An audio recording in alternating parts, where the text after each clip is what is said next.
Hello friends, welcome back to RG world. কেমন আছো তোমরা সবাই? আশা করি সবাই খুব ভালো আছো। আজকে তোমাদের জন্য নিয়ে এসেছি একটা নতুন ভিডিও, ছট পুজোর ভিডিও। আমরা থাকি ঝাড়খণ্ডে, তো সেইখানে ছট পুজো কীভাবে পালন করা হয় সেইটাই আজকে তোমাদের সামনে তুলে ধরবো।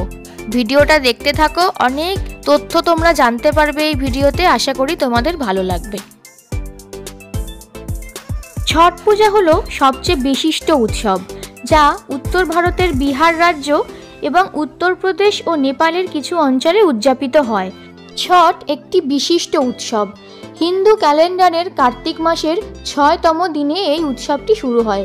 সূর্য দেবতা এবং তার স্ত্রী উষার পূজার জন্য এই উৎসবটি উৎসর্গীকৃত।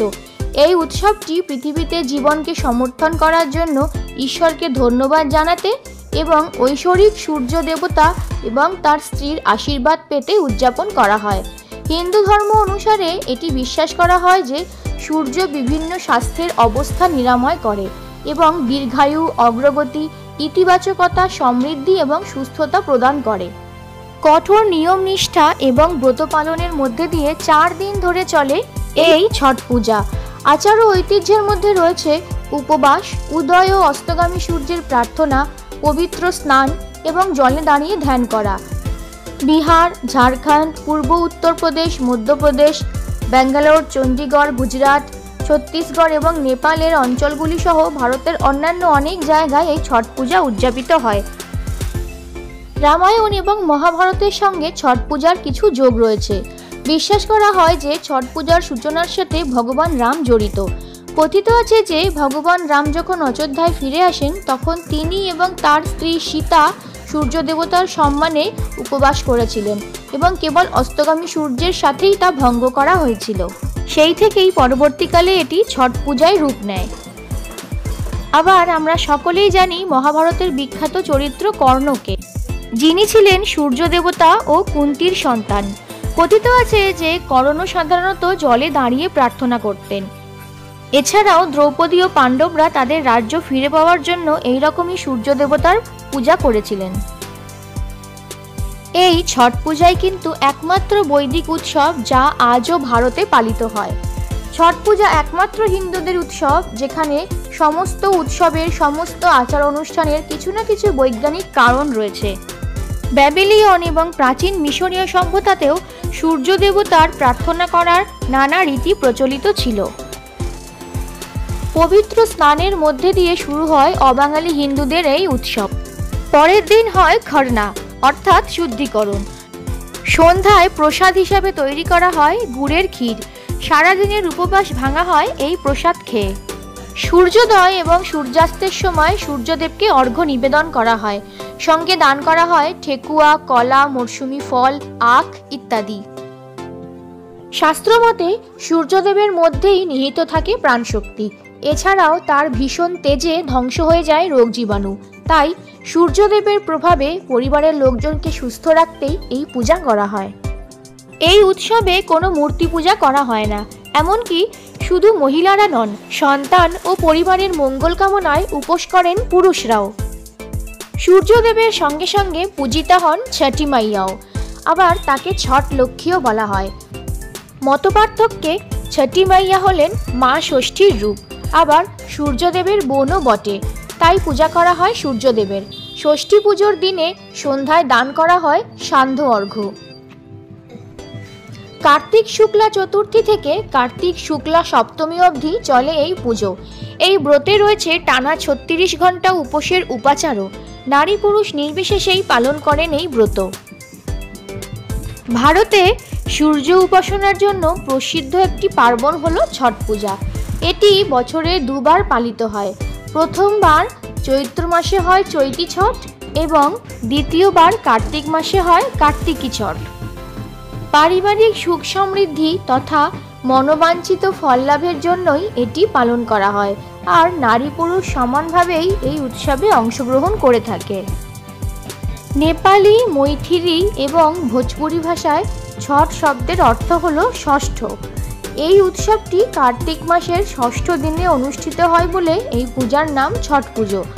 শব্দটি কিন্তু সংস্কৃত শব্দ ষষ্ঠী থেকেই এসেছে। ছট পুজো সূর্য দেবতার উপাসনার উৎসব, যিনি তার আলো দিয়ে গোটা বিশ্বকে আলোকিত করেন এবং মানুষকে শক্তি ও জীবন দেন। ছট পুজোর সময় সূর্য দেবতা সূর্যের উদ্দেশ্যে প্রার্থনা উৎসর্গ করা হয়। পৃথিবীতে জীবন দানের জন্য কৃতজ্ঞতা প্রকাশ করা হয়। ছটি মাইয়া প্রকৃতি এবং সূর্য বনের ষষ্ঠ রূপ। উৎসবের সময় তারও পূজা করা হয়। এটি দীপাবলি বা তিহারের 6 দিন পরে হিন্দু ক্যালেন্ডারে কার্তিকার চান্দ্র মাসের ষষ্ঠ দিনে উদযাপিত হয় বলে এটিকে সূর্য ষষ্ঠী ব্রত বলা হয়ে থাকে। আচার 3 রাত 4 দিন ধরেই পালন করা হয়।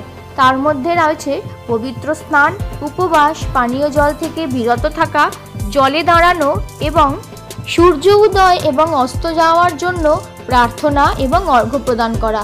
কিছু ভক্ত আবার নদী তীরের দিকে যাওয়ার সময় প্রার্থনাও করে থাকেন। ছট পূজায় কোনো মূর্তি উপাসনার স্থান নেই। এতে ডুবিত এবং উদিত সূর্যকেই পূজা করা হয়। আজকাল অবশ্য পূজা অনুষ্ঠিত করা কমিটিগুলি সকল ঘাটের কাছেই সূর্য মূর্তি প্রতিষ্ঠা করে। পূজার 2 দিন আগে লাউ ভাত এবং 1 দিন আগে দুধ ভাত খাওয়ার পরে 36 ঘন্টায় এক কঠোর ব্রত পালন করতে হয়। পূজায় সম্পূর্ণ সাত্ত্বিক নৈবেদ্য, কুলো, ডালা ইত্যাদি রেখে পুজো করা হয়। বিভিন্ন ফলমূল, মিষ্টি ইত্যাদির সঙ্গে পরম্পরাগত বিহারি লোকখাদ্য ঠেকুয়া প্রস্তুত করে নৈবেদ্য রূপে তা প্রদান করা হয়। এই সময় নুন মশলা বর্জিত সম্পূর্ণ নিরামিষ খাদ্য গ্রহণ করতে হয়। পূজার শেষে আত্মীয় স্বজন প্রতিবেশীদের প্রসাদও বিতরণ করার নিয়ম রয়েছে। বর্তমানে অবশ্য এই পূজা এক সার্বজনীন রূপ পেয়েছে। বিভিন্ন ভাষাভাষী ধর্ম সম্প্রদায়ের মানুষও এই পূজার মাহাত্ম্য উপলব্ধি করে পূজায় সামিল হতেও শুরু করেছেন। 4 দিনের কঠোর ওই ব্রতের প্রথম দিনে ব্রতধারী বাড়িঘর পরিষ্কার করে স্নান সেরে শুদ্ধাচারে নিরামিষ ভোজন করে থাকেন, যাকে বলা হয় না হয় খায়। পরদিন থেকে উপবাস শুরু হয়। ব্রতধারী দিনভর নির্জলা উপবাস পালনের পর সন্ধ্যায় পূজার শেষে ক্ষীরের ভোগ গ্রহণ করেন। এটিকেই খরনা বলা হয়। তৃতীয় দিনে নিকটবর্তী নদী বা জলাশয়ের ঘাটে গিয়ে অন্যান্য ব্রতীর সাথে অস্তগামী সূর্যকে অর্ঘ্য অর্থাৎ দুধ অর্পণ করা হয়। ব্রতের শেষ দিনে পুনরায় ঘাটে গিয়ে উদীয়মান সূর্যকে পবিত্র চিত্তে অর্ঘ্য প্রদানের পরে উপবাস ভঙ্গ করে পূজার প্রসাদ রূপে বাঁশ নির্মিত পাত্রে গুড়, মিষ্টান্ন, ক্ষীর, ঠেকুয়া, ভাতের নাড়ু এবং আখ, কলা, মিষ্টি লেবু প্রভৃতি নানা রকম ফল জনসাধারণকেও বিতরণ করা হয়। দেখো বন্ধুরা, এখানে সবাই মিলে কেমন করে বাজি ফাটিয়ে মজা করছে। আর এখন অনেকটাই সন্ধে হয়ে গেছে, এখন সূর্যার উপাসনাও শেষ, তাই এবার সবাই মিলে বাড়ি যাওয়ার পালা। সন্ধ্যা হয়ে গেছে, তবুও ঘাটে কিন্তু ভিড়ের কমতি নেই। চারিদিকে মেলা লেগে গেছে, নানা রকম বাচ্চাদের খেলনা, খাবার অনেক কিছুই পাওয়া যাচ্ছে। তাই আমরাও এখানটায় দাঁড়িয়ে আরও কিছুক্ষণ সময় কাটিয়ে তারপরেই বাড়ি যাব। এই যে ভিড়টা তোমরা দেখতে পাচ্ছ এখন, এই ভিড়টা কালকে সকালেও কিন্তু একই রকমভাবেই থাকবে। কাল সকালেও এখানে বাজি পোড়ানো হবে এবং উদয়গামী সূর্যকে অর্ঘ্য নিবেদন করার জন্য সবাই এখানে হাজিরও হবে। আমরা সবাই জানি পৃথিবীতে এই জীবনের স্রোতকে বহাল রাখতেই কিন্তু ছট পূজা করা হয়। পৌরাণিক কাহিনী বলে যে ব্রহ্মা যখন পৃথিবী এবং প্রকৃতি সৃষ্টি করেছিলেন, দেবী প্রকৃতি নিজেকে 6টি রূপে বিভক্ত করেছিলেন। এই বিভাগের ষষ্ঠ রূপটি হলো ছটি মাইয়া। বলা হয় যে ছট পূজার সময় এই ছটি মাইয়ার পূজা করলে ছটি মাইয়া ভক্তকে আশীর্বাদ দেন এবং ভক্তদের সন্তানদের সুখ ও স্বাস্থ্য প্রদান করেন। আবার অন্য একটি গল্পে দেবাসুর সংগ্রামে অসুরদের হাতে যখন দেবতা হার মেনে যায়, তখন দেবমাতা অদিতি নেতিশ্রী পুত্রের জন্য দেবারণ্যে সূর্য মন্দিরে ছঠি মাইয়ার পূজা করেছিলেন তার পুত্রের আরাধনা করার জন্য। তখনই প্রসন্ন হয়ে ছঠি মাইয়া সেই দেবীকে সর্বগুণ সম্পন্ন তেজস্বী পুত্রের বরদান দিয়েছিলেন। বিহারে এই ছঠি মাইয়া সূর্যের বোন হওয়া ছাড়াও ঋষি কাশ্যপ এবং অদিতিরও মেয়ে ছিলেন। দেখো বন্ধুরা, এখনও কিন্তু অনেক লোক ডালা নিয়ে বা কুলো নিয়ে নদীর ঘাটে এসে উপস্থিত হচ্ছে। তারাও সূর্য দেবতার আরাধনা করে তবেই বাড়ি ফিরবে। রাস্তায় ফেরার পথে দেখতেই পাচ্ছ প্রচণ্ড ভিড়, রাস্তায় স্কুটি নিয়ে চলা যাচ্ছে না। এইবারে আমরা ভিড় ঠেলে ক্রমশ বাড়ির পথে এগিয়ে যাচ্ছি। ফেরার পথে একটুখানি চাট খেয়ে তবে বাড়ি ফিরব।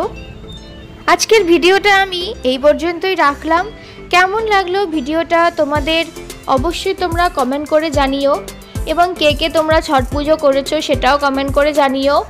ভিডিওটা ভালো লাগলে অবশ্যই লাইক করো, কমেন্ট করো, আর যারা যারা আমার চ্যানেলে নতুন তারা কিন্তু অবশ্যই সাবস্ক্রাইব করো আর নোটিফিকেশানটা অন করে দিও।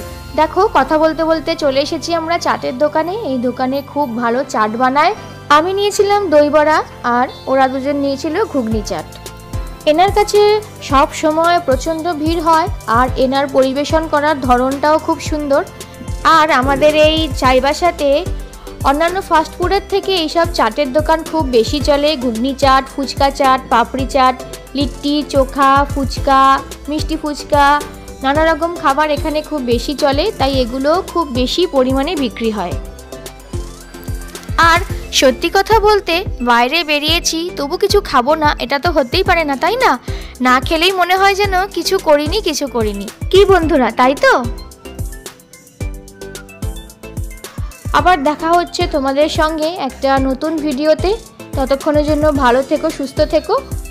আর আগামী দিনে তোমাদের জন্য অনেক সুন্দর সুন্দর নতুন ভিডিও আনতে চলেছি। তার জন্য কিন্তু অবশ্যই আমার সাথে থাকতে হবে আর চোখ রাখতে হবে চ্যানেলে। আজকের মতো তাহলে এই পর্যন্তই। চলো, টাটা।